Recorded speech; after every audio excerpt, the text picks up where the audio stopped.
Hello, and welcome to another episode of Rassilon, Omega, and That Other Guy. So, this is a podcast developed to the secret lore of the Time Lords. And today we are going to take a look at a TARDIS feature of the week. So, if you like what you see, give it a like and maybe even a subscribe. So, this is going to be a short episode with just the TARDIS feature of the week because both Omega and the Other are off doing what they do every January, fighting New Year's Eve Daleks. In this case, New York is where they're fighting them. So it's just up to me today. So apologies for not having a full show. Hopefully we'll get everything back on schedule and have the TARDIS fully crewed next week. At least at minimum, we will get one of the two, either the Other or Omega. So, right. Let's see here. Put me up there on the screen and let's take a look. So we have been covering in these TARDIS feature of the week shorts that I've been doing over the holidays, these steps, dematerialization procedures, and the overall TARDIS flight protocols. And this being the third video, we are going to take a look at dematerialization procedures 8 and 9. So there are 387 stages of TARDIS vortex flight. Almost all of these are automatically handled by the infrastructure subsystems.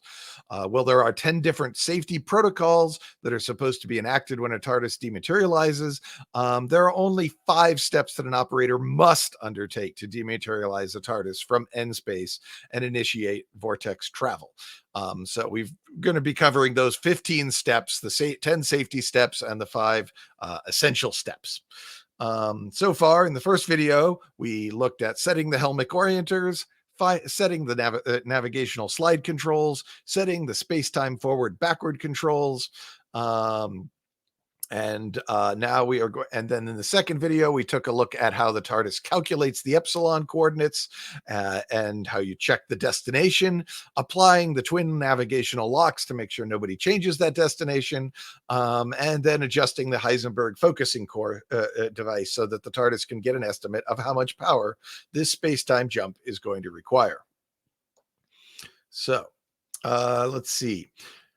But today we're going to look at steps 8 and 9, which are broadly speaking concern building up power to the required levels necessary for flight and making sure that power can reach the various systems and components of the TARDIS that it needs to reach. Step 8 is unlocking the engine release lever. So releasing the engine.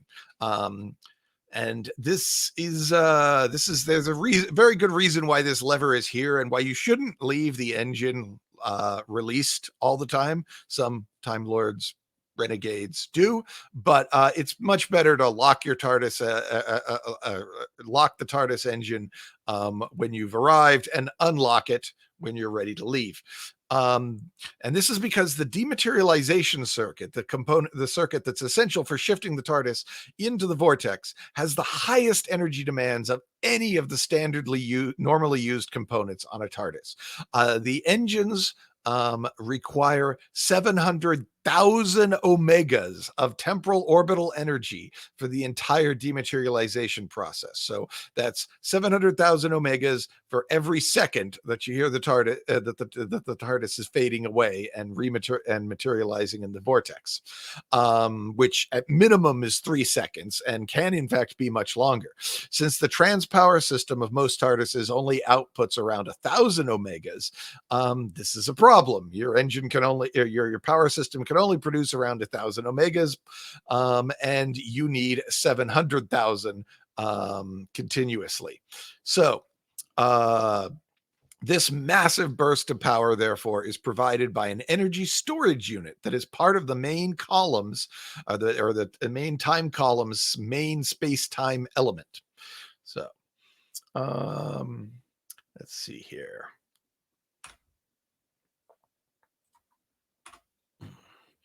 And here is a space-time element being assembled by a Time Lord.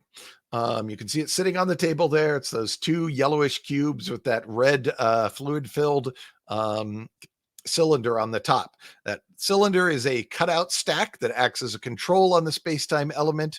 And then there's a block of those two blocks of excitonic circuitry that are the actual element itself. The main space-time element is considered to be one of the hearts of a TARDIS. Like a Time Lord, a TARDIS has two hearts. So let's see here. There's a picture of a fully assembled space-time main space-time element for a Type 4. In this case, one that's designed for a Type 40 TARDIS. The energy that's held inside this heart when its energy storage unit is charged is the soul of the TARDIS, and this element is connected directly to the TARDIS's central cortex, the central proton cortex, the brain, the mind of the TARDIS.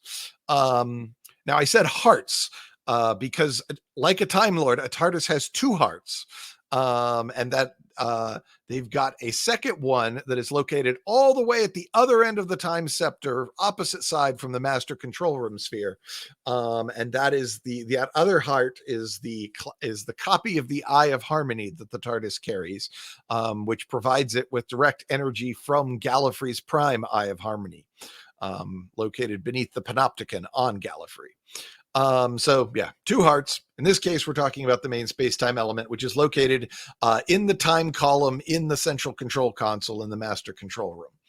So as you can see, it's got a red fluid-filled cutout cylinder that acts as a control, the cutout stack that acts as a control on the top.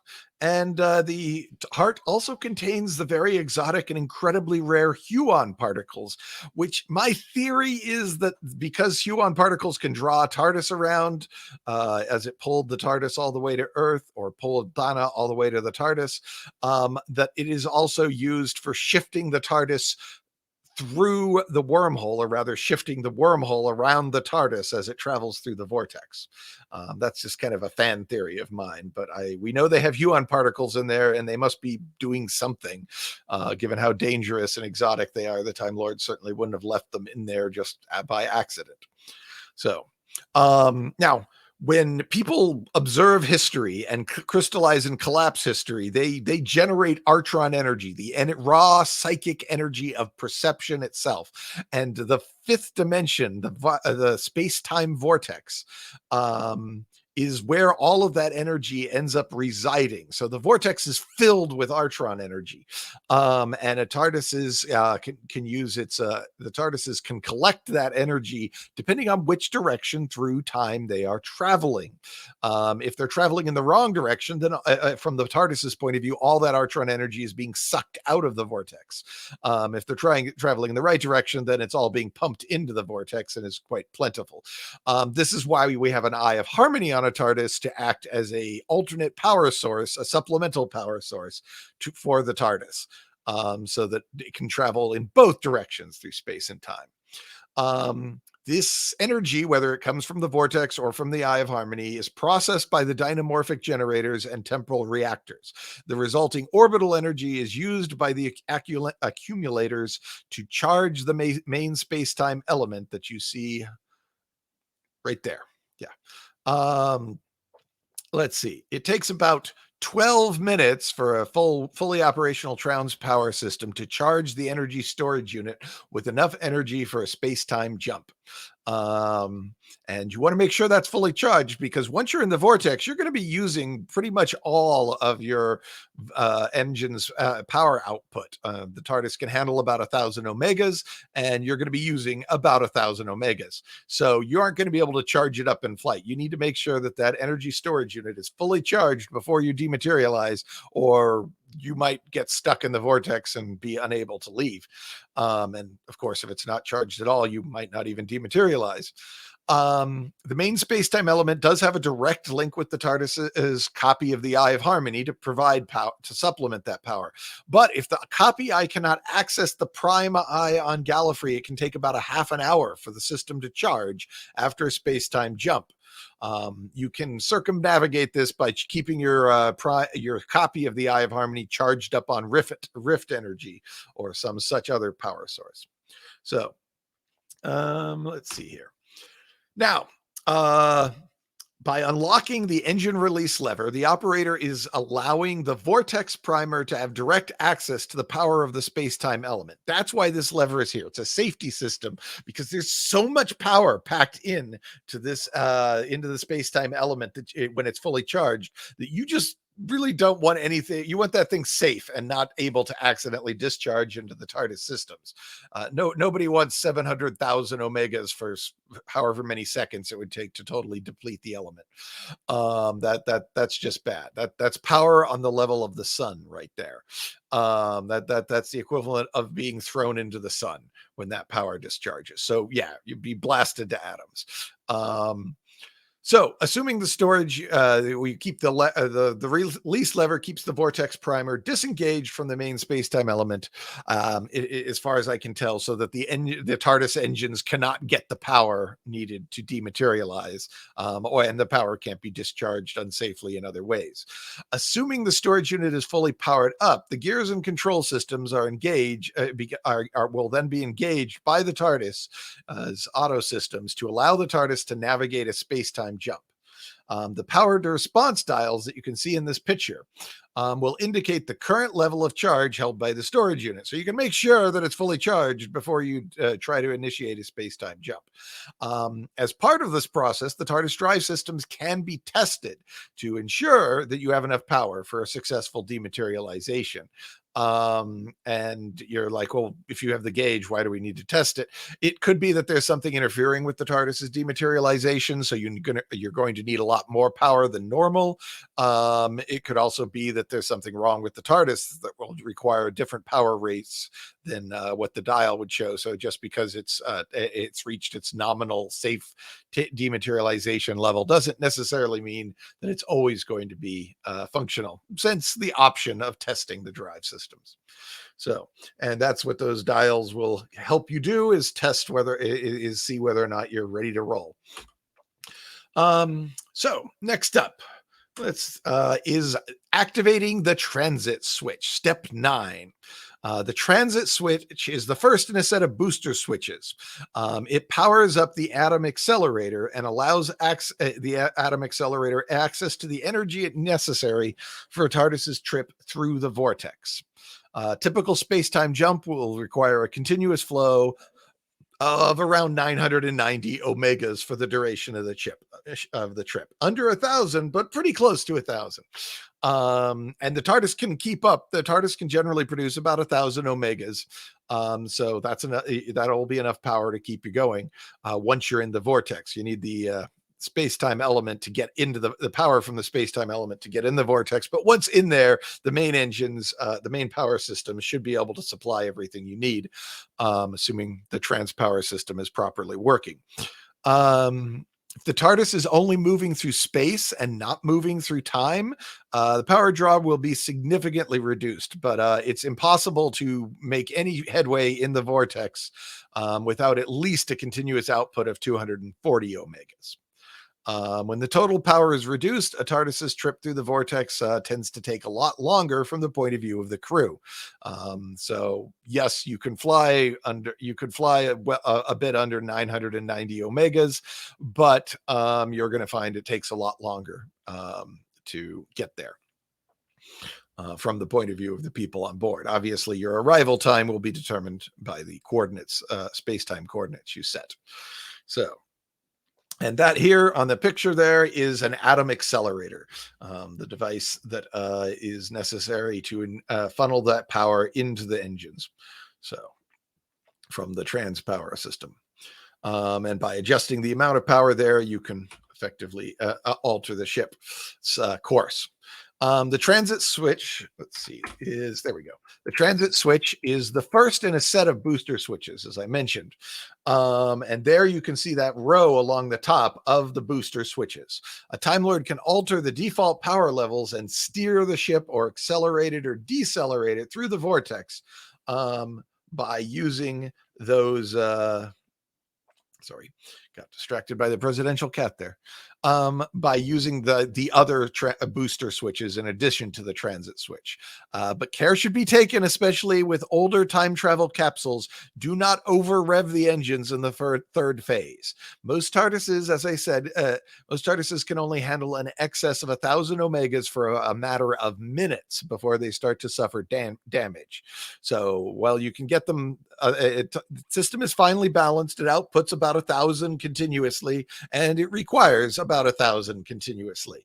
And unless you're dematerializing or rematerializing, you're not going to need those massive amounts of energy, which is good because the system can't handle it for more than a few seconds, or at least more than a few minutes. Again, the power response display dials will indicate the current level of energy being produced and the current level of energy being used. So you can know if you're producing more energy than you're using, or using more energy than you're producing, or ideally, you're using and producing the exact same amount and maximizing efficiency and minimizing strain on the system. The Atom Accelerator should always be powered up before attempting to use the space-time throttle. And if the transit switch is not toggled, a TARDIS will have insufficient power to travel more than a few hundred meters or a few dozen seconds through space-time.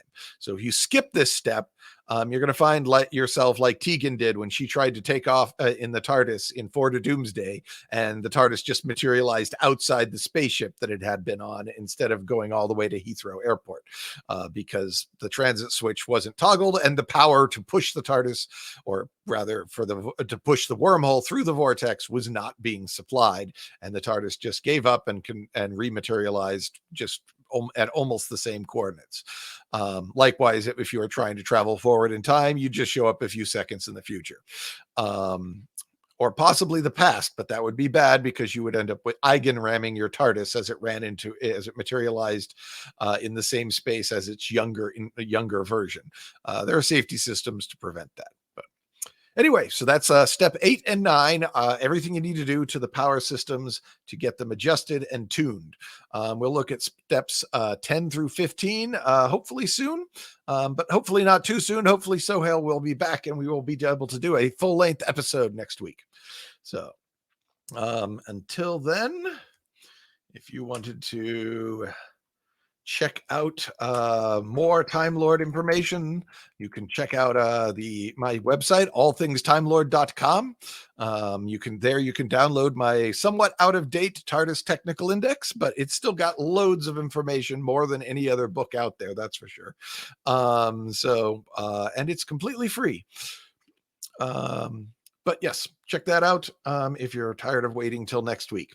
And speaking of next week, let's see if we can tune in the time scanner and find out if we are going to have a co-host. It says yes. It says yes, there will be a co-host, I think, in some timeline. There is a possible future where I have a co-host.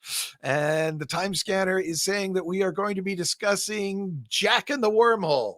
Yes, Jack and the Wormhole, a Time Lord fairy tale. A fairy tale that seems kind of a bit silly and not all that relevant and not all that important, but could in fact be the vestigial the vestigial cultural flotsam of a much bigger story that revolutionized Gallifreyan culture and Gallifreyan biology. So if you want to find out why Jack and the Wormhole might be one of the most important fairy tales in Time Lord history, tune in next week. Until then, see you all later in these time and relative dimensions in space.